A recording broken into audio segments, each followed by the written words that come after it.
Top quality और consistent performance के लिए सिर्फ सिल्वर पंप। टॉप क्वालिटी और कंसिस्टेंट परफॉर्मेंस के लिए सिर्फ सिल्वर पंप, नाम याद रखना। माधव मुंडे यांची गेल्या 15 महिन्यापूर्वी निर्गुण हत्या करण्यात आली होती। अजूनही त्या तपासाचा तपास लागलेला नाही आहे। आता त्यांच्या प्रत्यक्षामध्ये तपास न्यायासाठी आपली त्यांची पत्नी ज्ञानेश्वर मुंडे अनेक वेळा त्यांनी पोलीस अधीक्षकांची भेट घेतली आहे, मात्र अजूनही त्यांच्या पतीचा तपास लागलेला नाही आहे। आज स्वतः सुप्रिया सुळे या ठिकाणी त्याची भेट घेण्यात येतं। तर काय सांगाल, 15 महिने उलटून गेलेला आहे पण अजूनही तपास लागलेला नाही आहे। आम्ही न्यायासाठी तर खूप प्रयत्न केले पण आम्हाला न्याय अजून नाही। पण सुरेश दस साहेबांनी जे वाचा फोडली त्यात जे आता प्रशासन आम्हाला मदत करतंय त्याच्यावर आम्ही थोडं समाधानकारक आहोत। मग ताई जे भेटा येणार त्यांना पण आम्ही मागणी करणार की ताई तुम्ही सहकार्य करा आणि SIT CIDची आम्हाला स्थापन करून द्या, कारण हे जे तपास करत नाहीत त्यासाठी आम्हाला SIT CIDची मागणी आम्ही करणार आहोत। नाहीतर मग 15 दिवसाचं तर मी उपोषणासाठी त्यांना दिलेले आहेत दिवस, नाहीतर मग मी 15व्या दिवशी, आता झाला 8 दिवस झाले, 8 दिवसाच्या नंतर मी उपोषणाला बसणार आहे। आपण तर 2 दिवस पाहिले तर पोलीस अधीक्षकांची भेट घेतली होती, त्यांनी तुम्हाला आश्वासन दिलं होतं। त्यानंतर त्या पाहिले तर पोलीस अधीक्षकांनी एक पथक देखील नेमण्यात आलेलं आहे। पथक ते काम करते समाधान त्या काम नाही, जरी आरोपी अटक होतील तरी आपण समाधानी होत ना।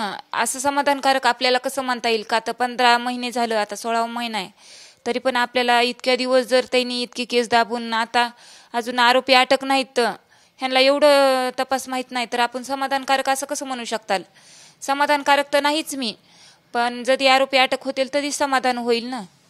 आज सुप्रिया सुळे असतील, खासदार असतील, संदीप सिंह सागर हे आपल्या कुटुंब तुमचे सांत्वन करण्यासाठी येणार आहेत, त्यांच्याशी तुम्हाला काय अपेक्षा आहे, काय मागणी करणार तुम्ही त्यांच्याशी? मी त्यांना फक्त एवढंच म्हणणार की आमच्या कुटुंबाला न्याय द्या आणि जेवढं होईल तेवढं सगळेजण लक्ष देऊन आपल्याला जातपात न करता एक सामान्य माणूस ज्याचे इतका विचित्र पद्धतीनं हत्या केली आहे त्याला फक्त न्याय देण्यासाठी मी त्यांच्याशी मागणी करणार आहे।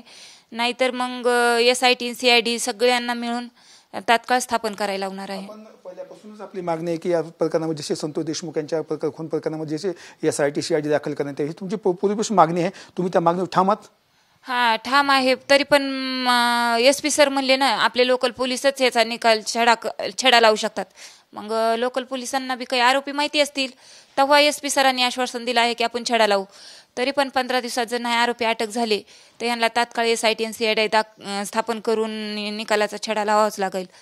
आपण पूर्वी म्हणले की ज्या पोलिसांनी पूर्वी जे तपास केला होता त्यांची देखील CID म्हणजे CID ताब्यात द्यावा आणि त्यांची पण चौकशी करण्यात, त्यांच्या CID काढण्यात यावा, आपण मागणी केली पाहिजे। मग हां, केली होती ना मी। जेवढे लहान मोठे अधिकारी आहेत ह्या केसमध्ये इन्व्हॉल्व होते तेवढ्याची CDR काढा म्हणून मी सांगितलं होतं। त्याच्यात तर काहीच नाही, मग चौकशी चालू आहे परळीमध्ये, पण अगोदर तर ह्यांनी एवढ्या पोलीस अधीक्षकांचे CDR काढायला पाहिजे का? तर कुणाचा कोणत्या ह्याचा फोन आला ह्यांनी आरोपीच्या दारात जाऊन जर आरोपी अटक केली नाही तर मग ह्यांना कोणाचा फोन आलता? ज्याचा फोन आला मग तोच आरोपी असेल ना। मग हे तर स्पष्टपणे जाहीरच आहे ना। मग एवढे त्या पोलीस अधिकाऱ्यांचे CID काढा आणि तात्काळ आरोपी अटक करा। आज सुप्रिया सुळे येणार आहे, काय मागणी करा तुम्ही त्यांच्याकडून?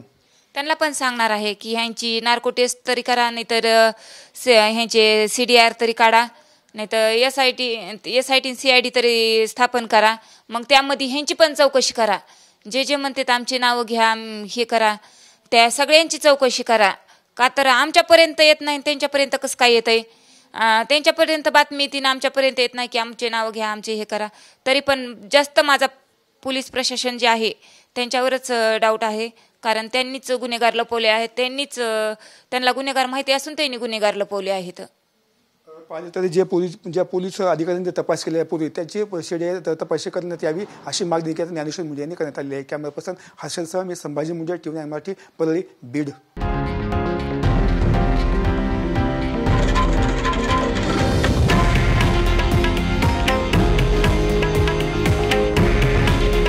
हे आहे देशातील नंबर 1 न्यूज नेटवर्क आणि आपण पाहत आहात TV9 मराठी।